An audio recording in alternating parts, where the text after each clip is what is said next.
man. I do what I do. Roda, Osman. Somebody type brick lady in the chat room. Somebody type brick lady in the chat room. You guys will remember back in September of 2023, there was a young woman who was in Houston from Minneapolis. I'm assuming she's an East African woman based on her name. She got on social media and said that a man had hit her in the face with a brick because he was trying to talk to her and she refused to give him the phone number. Now, I was one of the first people to hop on the internet and say, man, I know Houston very well, and that ain't it.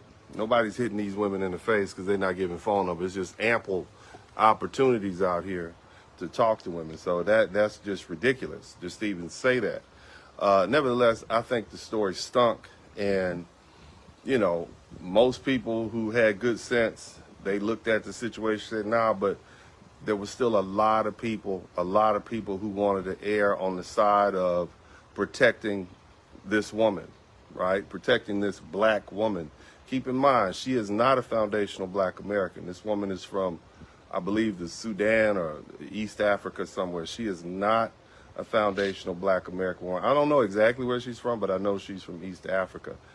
But anyway, she fell on the protect all black women, because even in her online rant, she said all these black men were around me and they saw him hit me in the face with a brick and they didn't do anything.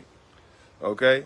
Well, nevertheless, yesterday, the judge down in Harris County, the jury actually found her guilty. She has been found guilty of theft of something over $30,000 and under $150,000, namely her GoFundMe account, which at the time the affidavit was written by the police in 2024, had amassed $42,302. Let's not forget that $2, okay?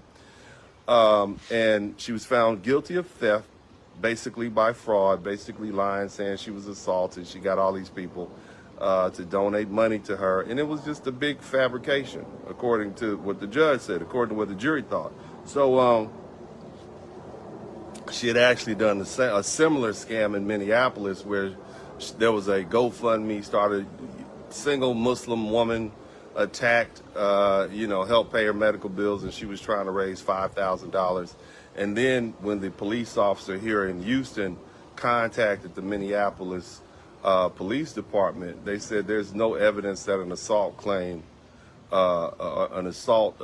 police report for assault had even been made by this woman. So at that point, they knew it was fishy, okay?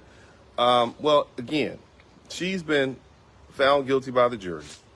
Here's what they hit her with: 90 days. 90 days in jail. She's going to jail for 3 months. She is going to go to jail for 3 months. Okay, this is the person that all these people stood behind and said, oh, you protect black women, protect women. Why these men don't want to? Look, I'm just saying, just let's deal with it. Okay? Because there are a lot of people on here whose knee-jerk reaction was protect black women. There's a lot of black male simps who just said, you know what, it must be wrong because the black man is involved, so he's got to be wrong, even before even hearing all the evidence. She got 3 months in jail. On top of that, she's got to pay back that whole $42,302 in restitution. Restitution is something that a judge can award even in a criminal case, ordering somebody not just to go to jail or pay a punishment, so to speak, in the form of incarceration, but also financial. So now she's out $42,000. She better pay it. $42,000, 9 months in jail. And here's the kicker: she has to stay off of social media for 10 years. So we do not have to hear from Roda Osman for 10 years. If you even see her on the internet, you call up, you call up the judge, you call up that probation officer, and they're gonna revoke her probation and send her back. She was looking at a lot more time. And so in my opinion, she actually got off pretty easy. But, the thing is, this should be a lesson learned. Stop jumping to conclusions.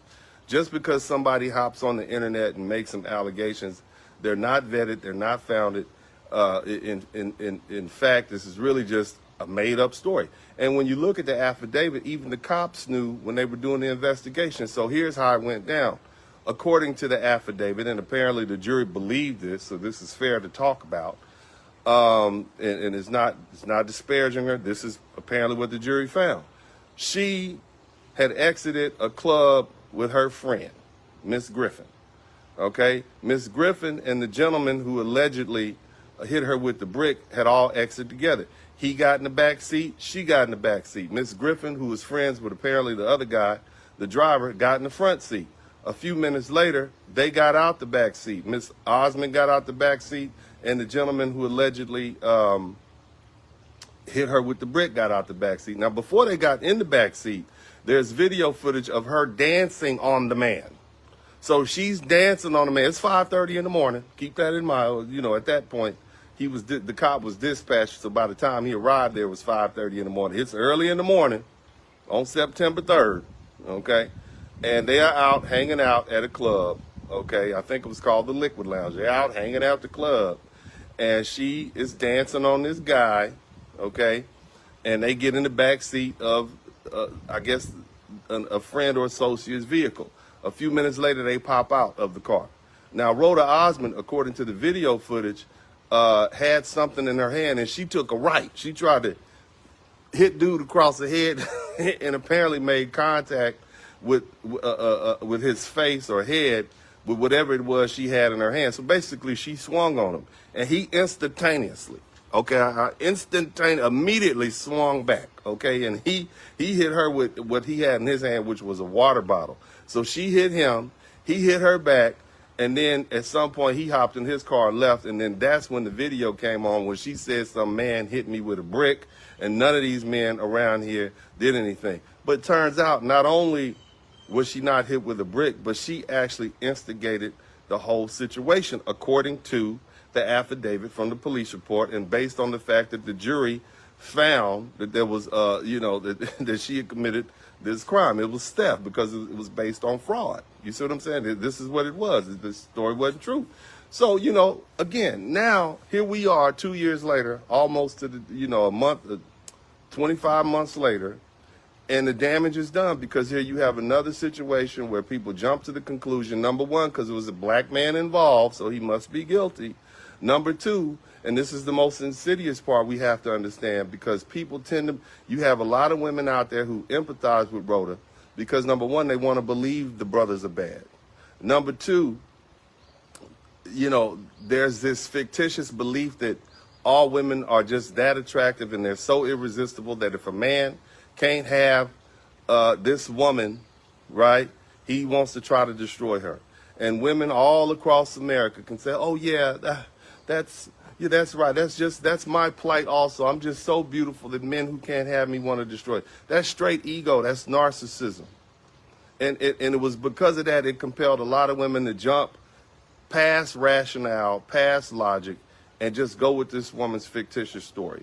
And now all of you all have pie in your face. You all have to eat crow. Now, of course, people are not going to admit wrongdoing. People are not going to admit that this was totally a BS story, and they jump to conclusions because they want to continue vilifying black men, and they also wanted to, basically jump on the narcissist train and roll with this woman on her ego trip because they all believe, oh, I'm just so attractive that, every man wants me, and if he can't have me, then, he'll try to destroy me. And then, of course, there's always the underlying victim narrative. But, look, man, it is, the whole situation is unfortunate, but you got a lot of people who jumped on this to push the thing that black men don't protect black women. Keep in mind, and let me run this back to you again, this woman is not a foundational black American. And so she played on the fact that there's this undercurrent, there's this theme amongst foundational black Americans that black men don't protect black women, and that's just not true, because there were black men all throughout the Americas, all throughout the United States, who literally, fought to defend black women, even when we were in bondage, and our children. Okay, there's a reason we had the highest marriage rate until the federal government stepped in and incentivized baby mamaism, single motherhood, and divorce. Okay. But so in other words, that's a lie.